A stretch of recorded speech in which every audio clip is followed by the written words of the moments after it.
दोस्तों मैं आपका ईश्वर सानव अपने रॉयल कॉर्नर यूट्यूब चैनल पर स्वागत करता हूं।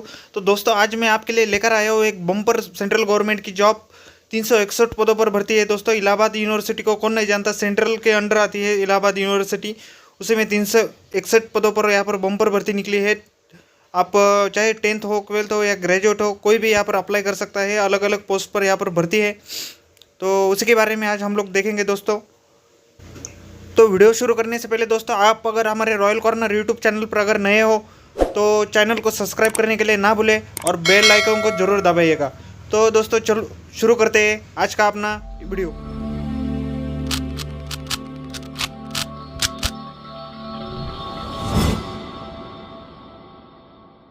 तो दोस्तों इलाहाबाद विश्वविद्यालय की तरफ से जो ऑफिशियल नोटिफिकेशन निकला है उसके ऊपर हम लोग आ चुके हैं। उसका लिंक मैंने अपने वीडियो के डिस्क्रिप्शन बॉक्स में दे दिया है और अप्लाई का लिंक भी वहाँ पर दिया है और ऑफिशियल लिंक भी वहाँ पर दे दिया है। तीनों लिंक मैंने वहाँ पर डाल दिया है। आप डायरेक्टली वहाँ पर जाके ऑफिशियल नोटिफिकेशन ठीक से पढ़ लेना। मैं यहाँ पर आपको खाली मेन पॉइंट यहाँ पर बताऊँगा नोटिफिकेशन के अंदर का, बाकी सब आप खुद वहाँ से पढ़ लेना। तो दोस्तों सबसे पहले यहाँ पर 24/9/2021 को आप देख सकते हैं यहाँ पर नोटिफिकेशन निकला है और recruitment for non technical position group C के लिए यहाँ पर रिक्वायरमेंट निकली है।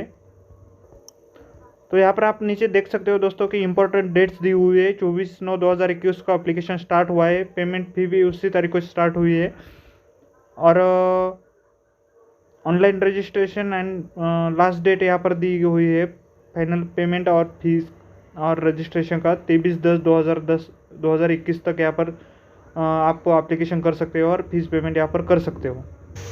उसके बाद दोस्तों यहाँ पर अगली बात करेंगे हम लोग एप्लीकेशन फ़ीस के बारे में। तो यहाँ पर काफ़ी स्ट्रॉन्ग एप्लीकेशन फ़ी है, आप ज़रा ध्यान से देख लेना। आप अगर OBC, EWS या UR कौन सा भी इसमें से हो या ये काउंट किया जाएगा, आपको 1050 रुपये का यहाँ पर चार्जेस यहाँ पर भरना पड़ेगा। ओपन से भी आपको यहाँ पर अप्लाई करना पड़ेगा। और SC ST के लिए जो है वो बिहार स्टेट के, उनके लिए 450 रुपये का यहाँ पर चार्जेस है, एप्लीकेशन चार्जेस। और वुमन और जो PW दिव्यांग बोलते हैं हम लोग, यानी कि अपंग वगैरह वो जो रहते हैं, उनके लिए खाली 50 रुपये यहाँ पर चार्जेस है।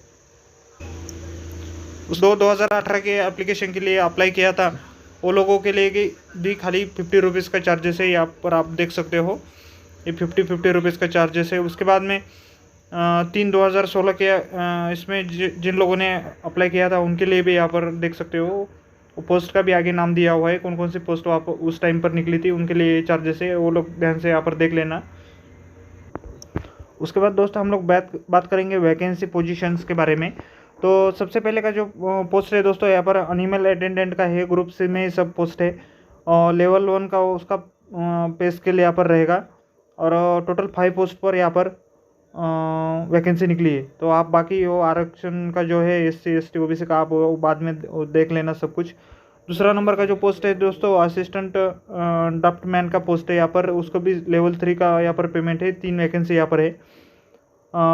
3 नंबर का पोस्ट है दोस्तों बोटमैन का, ग्राउंडमैन, वाटरमैन का पोस्ट है, उसको लेवल 1 का पे स्केल यहाँ पर रहेगा। टोटल 9 पोस्ट के वैकेंसी यहाँ पर है।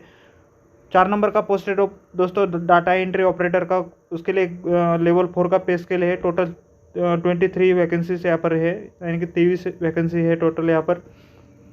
उसके बाद दोस्तों 5 नंबर का है ड्राफ्ट्समैन का है, उसको भी लेवल 4 का पे स्केल है यहाँ पर, 2 वैकेंसी यहाँ पर है। उसके बाद दोस्तों 5 नंबर के उस पर ड्राइवर का पोस्ट है, लेवल 2 का पे स्केल है और 2 वैकेंसी है। और 7 नंबर का हिंदी टाइपिस्ट का है, लेवल 2 का यहाँ पर पे स्केल है और 1 वैकेंसी है। जूनियर ऑफिस असिस्टेंट का 8 नंबर का पोस्ट है, लेवल 2 का पे स्केल रहेगा। 49 बहुत ज़्यादा यहाँ पर जगह है, 49 यहाँ पर वैकेंसी यहाँ पर अवेलेबल है। 9वें नंबर पर दोस्तों लाइब्रेरी असिस्टेंट का यहाँ पर वैकेंसी है, लेवल 4 का पे स्केल यहाँ पर रहेगा। 30 यहाँ पर वैकेंसी है। 10 नंबर पे दोस्तों लाइब्रेरी अटेंडेंट का है, लेवल 1 का पे स्केल रहेगा। 47 वैकेंसी है टोटल यहाँ पर। 11वें नंबर पे दोस्तों लाइब्रेरी अटेंडेंट का पोस्ट है यहाँ पर, लेवल 1 का पे स्केल है। 64 टोटल वैकेंसी है, बहुत ज़्यादा वैकेंसी है दोस्तों, ये वाले पोस्ट के बारे में आप देख लेना। 12वें नंबर पर दोस्तों मल्टीटास्किंग स्टाफ यानी कि MTS का है, 10वीं पास पर ये चलेगा। टोटल 90 पोस्ट पर यहाँ पर वैकेंसी है, लेवल 1 का पे स्केल यहाँ पर। उसके बाद दोस्तों 13वें नंबर पे फार्मासिस्ट का पोस्ट है, यहाँ पर लेवल 5 का यहाँ पर पे स्केल रहेगा, 3 वैकेंसी है टोटल यहाँ पर। उसके बाद दोस्तों 14वें नंबर पर सेमी प्रोफेशनल असिस्टेंट का पोस्ट है, लेवल 5 का पे स्केल है और 7 पोस्ट है यहाँ पर। उसके बाद 15वें नंबर पर सिक अटेंडेंट का पोस्ट है, लेवल 1 का पे स्केल है और 2 पोस्ट है। उसके बाद 16वें नंबर पे स्टेनोग्राफर का पोस्ट है, यहाँ पर लेवल 5 का पे स्केल है और टोटल 13 पोस्ट है यहाँ पर। स्टेनोग्राफर का भी अच्छा पोस्ट है दोस्तों। 17वें नंबर पे टेक्निकल असिस्टेंट का पोस्ट है, लेवल 5 का पे स्केल है, टोटल 8 पोस्ट है यहाँ पर। 18वें नंबर पे वायरमैन का पोस्ट है, यानी कि इलेक्ट्रीशियन का, लेवल 2 का पे स्केल यहाँ पर रहेगा, 2 वैकेंसीज है। 19 नंबर पे एक्सरे टेक्नीशियन का पोस्ट है, लेवल 5 का पे स्केल है और 1 ही वैकेंसी यहाँ पर है। उसके बाद दोस्तों बात करेंगे मिनिमम एलिजिबिलिटी की, यहाँ पर बात करेंगे। तो पहला जो पोस्ट था दोस्तों एनिमल अटेंडेंट का, उसके लिए 35 ईयर्स का आपका एज होना चाहिए, उसके ऊपर का एज आपका नहीं होना चाहिए। SC ST OBC और फिजिकल चैलेंज और एक सर्विसमैन के कैटेगरी के जो लोग रहेंगे उनको एज रिलैक्सेशन यहाँ पर गवर्नमेंट के रूल के अनुसार यहाँ पर मिल जाएगा, इंडियन गवर्नमेंट ऑफ इंडिया के रूल के अनुसार। क्वालिफिकेशन यहाँ पर हायर सेकेंडरी 12th का यहाँ पर दिया हुआ है।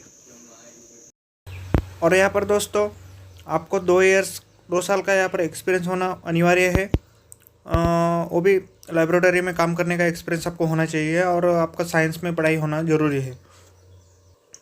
उसके बाद दोस्तों सेकंड नंबर का जो पोस्ट है असिस्टेंट ड्राफ्टमैन का, उसके लिए भी 35 ईयर्स के नीचे आपको एज होना ज़रूरी है।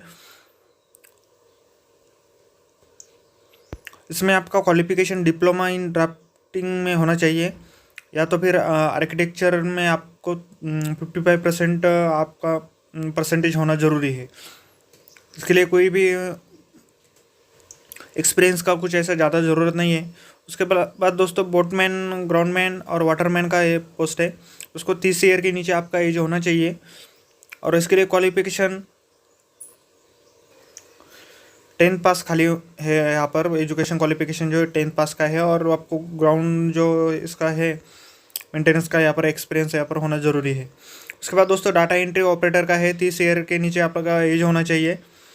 यहाँ पर आपका क्वालिफिकेशन BCA वगैरह का डिग्री यहाँ पर आपका, यानी कि ग्रेजुएशन का डिग्री यहाँ पर होना आपके पास ज़रूरी है।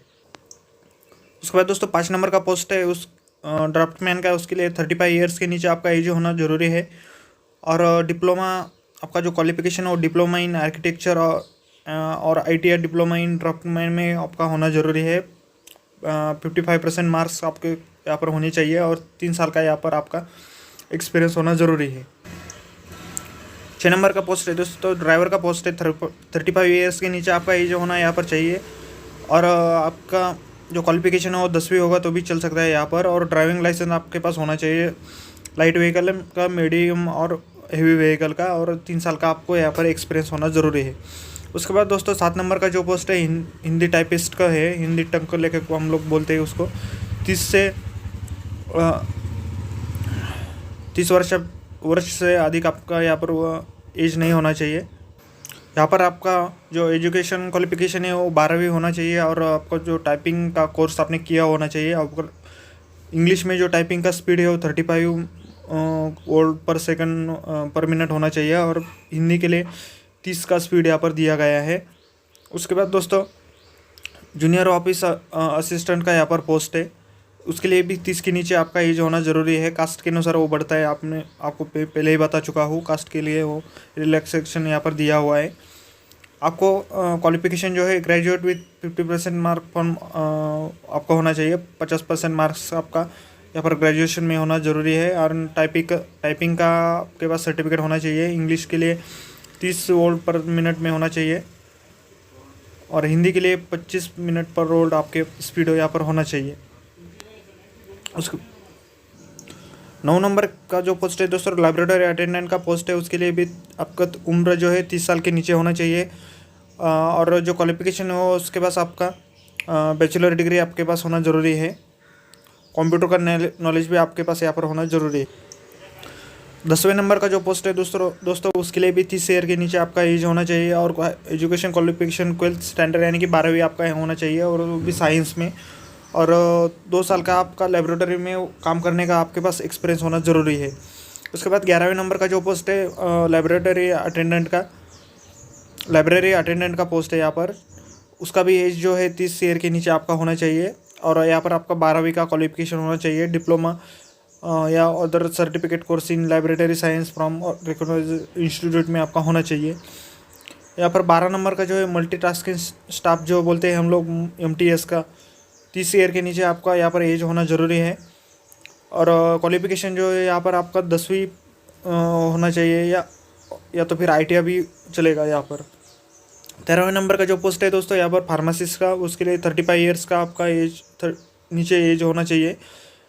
और यहाँ पर आपके पास बैचलर डिग्री फार्मेसी में यहाँ पर होना ज़रूरी है, या तो फिर 10+2 होना चाहिए और 2 साल का डिप्लोमा इन फार्मेसी होना चाहिए। उसके बाद 14 नंबर का जो पोस्ट है दोस्तों सेमी प्रोफेशनल असिस्टेंट का पोस्ट है, उसका भी एज लिमिट यहाँ पर 35 ईयर्स के नीचे है। और जो क्वालिफिकेशन है यहाँ पर दिया हुआ है BLI SC का है, और BLIB SC का 50% मार्क्स आपका यहाँ पर होना ज़रूरी है। 15 नंबर का जो है दोस्तों सिक अटेंडेंट का है, उसका भी एज लिमिट जो है 30 के नीचे यहाँ पर होना ज़रूरी है, और क्वालिफिकेशन आपका 10वीं यहाँ पर दिया हुआ है। उसके बाद दोस्तों 16वें नंबर का जो पोस्ट है स्टेनोग्राफर का, उसके लिए भी एज लिमिट 30 के नीचे होना चाहिए। एसेंशियल क्वालिफिकेशन जो है आपका किसी भी इसमें ग्रेजुएशन होना ज़रूरी है, और जो टाइपिंग का जो कोर्स है वो आपने कंप्लीट किया हुआ होना चाहिए। और इंग्लिश का जो टाइपिंग स्पीड है वो आपका 40 पर मिनट यहाँ पर होना ज़रूरी है। 17वें नंबर का जो पोस्ट है दोस्तों टेक्निकल असिस्टेंट का है, 35 ईयर्स के नीचे आपका एज हो यहाँ पर होना चाहिए, और आपके पास bachelor degree electrical and electronic engineering में होना चाहिए। MSc नेटवर्किंग में BS होगा तो भी चलेगा, BSc with first class physics में यहाँ पर होगा, जूलॉजी या बॉटनी में होगा तो भी चल सकता है यहाँ पर। और उसके बाद दोस्तों 3 ईयर्स का यहाँ पर आपका एक्सपीरियंस होना ज़रूरी है। उसके बाद दोस्तों 18वें नंबर का जो पोस्ट है वायरमैन का पोस्ट है, उसका भी एज लिमिट 30 के नीचे यहाँ पर दिया हुआ है, और आपके पास ITI का सर्टिफिकेट यहाँ पर होना चाहिए। और 19 नंबर का जो पोस्ट है दोस्तों एक्सरे टेक्नीशियन का यहाँ पर पोस्ट है, उसका भी एज जो है 35 ईयर्स के नीचे का है, और आपका जो क्वालिफिकेशन है डिप्लोमा इन एक्सरे टेक्निकल में होना ज़रूरी है। तो दोस्तों यहाँ पर एग्जामिनेशन क्राइटेरिया यहाँ पर दिया हुआ है, तो आपका एग्ज़ाम का क्राइटेरिया किस तरह से रहेगा वो यहाँ पर दिया हुआ है। जनरल नॉलेज बेसिस के ऊपर आपको 40 मल्टीटास्किंग चॉइस क्वेश्चन यहाँ पर मिलेंगे। 2 मार्क्स का एक क्वेश्चन रहेगा, 40 मार्क के टोटल यहाँ पर क्वेश्चंस रहेंगे, 2 आवर्स का आपका यहाँ पर टाइम रहेगा। उसके बाद दोस्तों लैंग्वेज प्रोफिशिएंसी इन इंग्लिश में आपके लिए 15 मार्क्स के मल्टीटास्किंग क्वेश्चन रहेंगे। 30 मार्क्स के लिए यहाँ पर वो रहेंगे, 2 मार्क्स का एक क्वेश्चन रहेगा। और हिंदी लैंग्वेज प्रोफिशिएंसी के लिए 15 क्वेश्चन रहेंगे, 2 मार्क्स का एक क्वेश्चन, यानी कि 30 मार्क्स रहेंगे। 11 सब्जेक्ट एंड सर्विस के अनुसार यहाँ पर 30 क्वेश्चन यहाँ पर पूछे जाएंगे और 60 मार्क्स उसके लिए रहेंगे। तो इस तरह से दोस्तों 100 क्वेश्चंस आपके रहेंगे और 200 मार्क्स यहाँ पर आपको 100 क्वेश्चंस के लिए रहेंगे। अगर आप सही जवाब देते हो तो आपके 2 मार्क्स मिलेंगे, और गलत जवाब देते हो तो 0.5 मार्क्स आपके यहाँ पर, यानी कि आधा मार्क्स यहाँ पर आपका माइनस हो जाएगा। तो ध्यान दीजिएगा दोस्तों, सही तरीके से एग्ज़ाम दीजिएगा। काफ़ी अच्छी पोस्ट है, सैलरी भी काफ़ी अच्छी है, और गवर्नमेंट का जॉब है, इसलिए उसको छोड़ना, सेंट्रल गवर्नमेंट का जॉब है, छोड़ना पागलपन होगा। तो देखिए दोस्तों फीस भी उसका थोड़ा सा है ज़्यादा, अगर आप में अगर काबिलियत है तो आप ट्राई करके यहाँ पर देख सकते हो। आज का वीडियो अगर आपको दोस्तों अच्छा लगा हो तो हमारे रॉयल कॉर्नर यूट्यूब चैनल को सब्सक्राइब कीजिए, वीडियो को लाइक कीजिए और शेयर ज़रूर कीजिएगा दोस्तों। धन्यवाद दोस्तों, मिलते हैं नेक्स्ट वाले वीडियो में, ऐसे ही नया जॉब मैं आपके लिए लेकर आऊँगा। धन्यवाद दोस्तों।